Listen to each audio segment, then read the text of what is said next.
Ackman, eu me lembrei de um tweet que ele fez há pouco tempo. O Bill Ackman estava comentando o seguinte: o Bitcoin está com um preço muito alto. E quanto mais alto o preço do Bitcoin, mais gente quer minerar Bitcoin. E a mineração de Bitcoin, ela gasta energia. Então, mais mineradores, mais energia gasta, a conta de energia fica mais alta, a inflação sobe, é ruim para nossa moeda, é bom para o Bitcoin. Aí no final ele falava, talvez devesse comprar um pouco de Bitcoin. E pegando até do seu histórico, Paulo, você citou, lá atrás a gente ganhou muito dinheiro, pegando dinheiro pré e investindo pós. Depois, a gente pegou dinheiro lá fora, câmbio fixo, juro baixo lá fora para pegar a dívida, juro alto aqui para investir. E tem um cara que nesse momento tá fazendo mais ou menos isso, que é o Michael Saylor, o CEO da MicroStrategy. É uma empresa listada em Nova York, ela é uma empresa de software, só que tem um tempo que ele tá fazendo só o seguinte, ele pega a dívida em dólar, e como ele tá listado no mercado, ele tem acesso à dívida por um custo mais baixo, e tá comprando Bitcoin. É um dos maiores detentores de Bitcoin do mundo. Gosta de viver perigosamente. Gosta. Ou ele vai ser um dos homens mais ricos, ou vai ser um dos caras mais quebrados. Perigosamente. Porque o que acontece? Essa é uma conversa super interessante, que é a seguinte. O Bitcoin tem uma grande virtude, que é justamente limitação da oferta. Isso é uma grande virtude, porque isso diz o seguinte, olha, se a demanda aumentar no tempo, o preço tem que subir, porque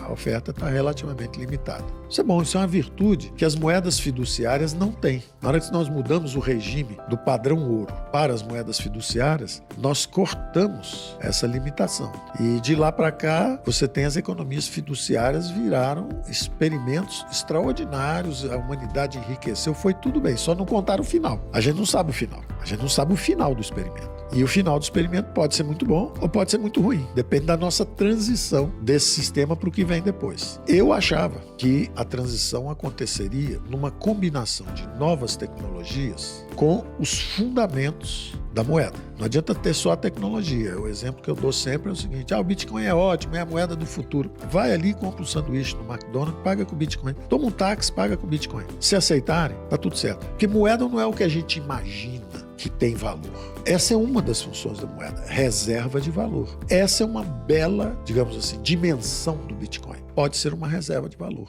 Todo mundo acha que é importante, mas um quadro de Picasso também é. É escasso, vai subir, é questão de tempo. Pode vender o Bitcoin, comprar um quadro de Picasso, pode vender o quadro de Picasso, comprar o Bitcoin, você pode fazer. Mas você dificilmente compra um automóvel com um quadro de Picasso. Receber troco, a mesma coisa do Bitcoin, não é fácil. Mas ele tem essa virtude, uma das 3 virtudes da moeda. Só que ela tem uma outra que é meio de pagamento aceito universalmente. Ela está longe disso, está muito longe ainda, mas está muito longe. Então eu achava o seguinte, que unidade de conta. Não é meio de pagamento, ninguém vai fazer conta com aquilo. Ninguém vai fazer conta com aquilo, entendeu? Como é que eu vou fazer hoje? Vou poupar no banco, vou deixar 18 bitcoins, como é que eu vou? Quanto é que custa essa torre de iluminação que nós estamos usando, esse microfone? 18 bitcoins, 20 bitcoins? Não dá, não é unidade de conta, não é meio de pagamento aceito, então ela está muito distante. Só que ela tem uma qualidade, o blockchain embaixo dela, então é o que eu sempre imaginava. O futuro é uma combinação de nova tecnologia com a respeitabilidade e a confiabilidade dos governos. Então, qual é o futuro? Para mim era óbvio, é o Central Bank Digital Currency, ou seja, é uma moeda digital, como é o Bitcoin, só que ela está com o blockchain embaixo. Você tem todo o histórico, todas as transações, quer dizer, não dá para falsificar. O próprio governo, se for criar, ele tem que avisar, estou aqui no counterfeiting, estou aqui falsificando moeda, estou criando um troço aqui. Então, eu achava que ia ser uma combinação assim. Passei algum tempo pensando nisso. Eu acredito que não vai escalar para uma grande guerra, mas estava dizendo justamente das incertezas e a gente falando dos investimentos e falando então do Bitcoin, que é o seguinte, se por acaso o mundo mergulhar nessa espiral, nessa escalada de violência, uma das dimensões em que a guerra vai acontecer é a dimensão cibernética. De repente vai acordar todo mundo e cadê seu saldo no banco? Não tem.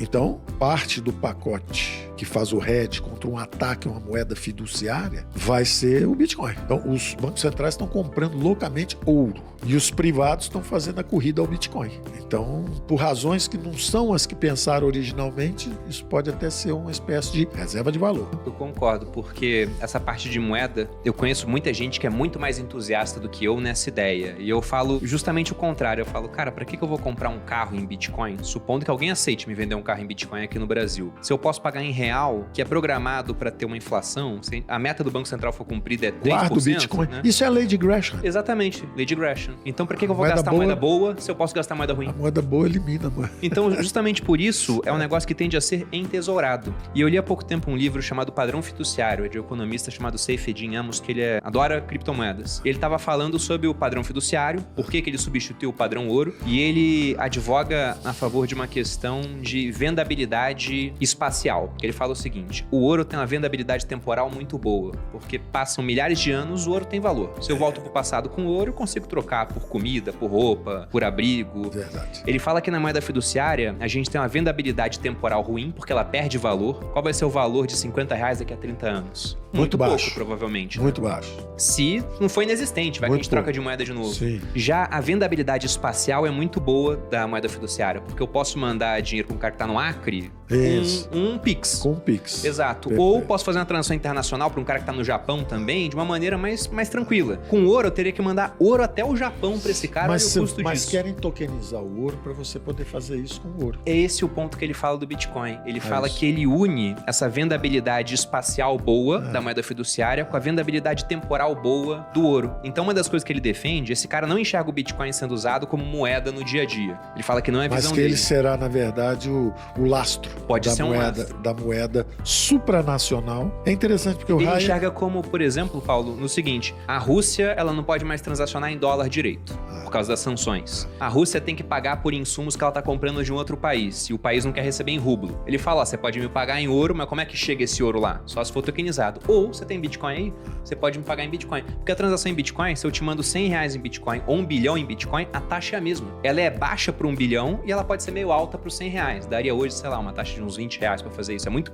para R$100, mas para 1 bilhão não é nada. Perfeito. Então ele vê o Bitcoin como alguma coisa que países podem passar a usar para fazer comércio internacional. A grande verdade é que a tecnologia e os usos e costumes. Então, tem tecnologia, mas às vezes não tem os usos e costumes. Mas quando esses dois convergem, aí é incontornável a solução. Então, por exemplo, se chegar a esse ponto de todo mundo ter capacidade de, usando o iPhone, fazer Pix para cá, para lá, baseado numa moeda que tem um lastro, que é supranacional, que é essa vendabilidade no tempo e no espaço, e é supranacional, ou seja, não pode ser, digamos assim, destruída pelos abusos que os governantes têm demonstrado sucessivamente fazer contra a moeda fiduciária. Acabou o obstáculo que o Keynes via contra as moedas, contra o ouro, porque o Keynes falava assim: o ouro é uma relíquia bárbara, porque afinal de contas, quem é que vai carregar isso de um lado para o outro? Temos aqui um negócio fiduciário e tal. Você fala, bom, mas por que o ouro estava aí tão recentemente? Cadê a grande depressão na fase que o ouro era um padrão ouro? Não tinha. Porque o banco quebrou, todo mundo perdeu tudo e acabou. Agora, com a moeda fiduciária, não pode deixar o banco quebrar, tem que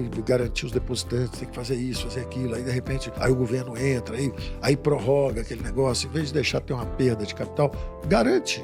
O Federal Deposit Insurance Corporation garante os mais frágeis. Agora, cara, super rico, o banco quebrou, você tem que... Quer dizer que se ele comprou uma debênture de uma empresa e a empresa quebrou, ele perde tudo. Agora, se ele estiver no banco, ele não perde nada. Que absurdo é esse? Que assimetria é essa? O Silicon Valley Bank, quando quebrou, resgataram todo mundo nos Estados Unidos. Você está entendendo? Então, essas coisas acabam levando a população ao uso e costume. Vai chegar um dia que o pessoal vai falar, olha, eu vou usar isso mesmo e eu não quero mais saber da moeda local. Aí o governo perdeu a senhoragem. O Milei chegou quase a fazer isso agora. O Milei chegou e falou, olha, a classe política não merece ter a capacidade de taxar sem representação a população, porque é um taxation without representation. Eu estou botando um imposto inflacionário em vocês todos, tirando o dinheiro de vocês, sem vocês terem me dado esse poder. Então eu vou tirar o Banco Central da classe política, vou acabar com o Banco Central. Na hora que ele falou isso, foi um pavor no mundo político. Então, pelo amor de Deus, o que vai acontecer? O que será de nós? No fundo, é como se fosse uma fuga em direção ao Hayek, mesmo uma moeda supranacional, privada, dizendo, olha, os políticos não merecem ter esse recurso para enganar a população. É claro, enquanto as vantagens da moeda fiduciária são maiores, elas continuam. Mas se os governos continuam com a dívida PIB 200%, como é no Japão, 100 e poucos por cento, como está chegando na Europa, em vários países, e aí começa o risco, e a população é declinante. Sim. Vai chegar lá na frente e os jovens vão ter que pagar aquele serviço da dívida. Vai juntar uma turma jovem lá e falar, vou pagar esse troço não. Mas de quem que é isso? É nosso mesmo, vai começar uma correria. Chegar num ponto desse, o grande experimento da moeda fiduciária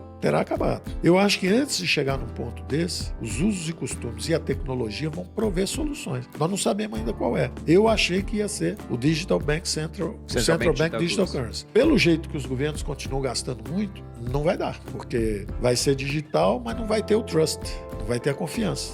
Então, não é o Bitcoin ainda. Basta fazer assim, ó, em vez de Bitcoin, é dólar coin. É um negócio que seja uma unidade de conta, que todo mundo veja. Vai ter que fazer mesmo, mais ou menos como nós fizemos, como os alemães fizeram com o Rentemark e como nós fizemos com o RV. Vai ter que ser assim, ó, eu tô colando o dólar aqui para todo mundo saber que o valor é esse, tá? Só que é o seguinte, daqui a pouco o dólar vai começar a desvalorizar em relação a isso. Podem fazer as contas todas com o dólar, porque durante 2 anos vai ser igual ao dólar. Dali para frente, ela vai começar o dólar vai começar a desvalorizar em relação a ela, porque ela tem garantia, tá fora do alcance dos governos. Se alguém vier com uma solução desse tipo e começar a entrar nos usos e costumes, por quê? Unidade de conta já é, porque é dólar. A gente já sabe quanto custa. Reserva de valor a gente sabe que é também, porque vai subir de valor, inclusive em relação ao dólar. E meio de pagamento eu estou começando a aceitar, porque tá fácil transferir por Pix. Qual que é a garantia? A garantia é o Bitcoin, que está do lado de lá. Ah, então vamos fazer? Vamos. Se isso pegar, mudou radicalmente, mas de uma forma positiva, porque o povo vai aderindo aos poucos. Igual está acontecendo com o Bitcoin, vai aderindo aos poucos. Quando perceberem, já virou aquele negócio, já virou uma moeda supranacional. E pode ser uma solução muito boa, né? Só a tecnologia e o tempo e os usos e costumes é que vão nos levar. Mas eu acredito que a tecnologia vai fazer isso, vai nos dar a condição de track, de saber de onde veio esse dinheiro. Porque com blockchain você sabe de onde veio, qual é a transação, tá tudo registrado. Aí, entendeu? A malandragem, contrabando, esse troço todo vai diminuindo. Vamos ver. Mas por enquanto é um distante ponto de interrogação.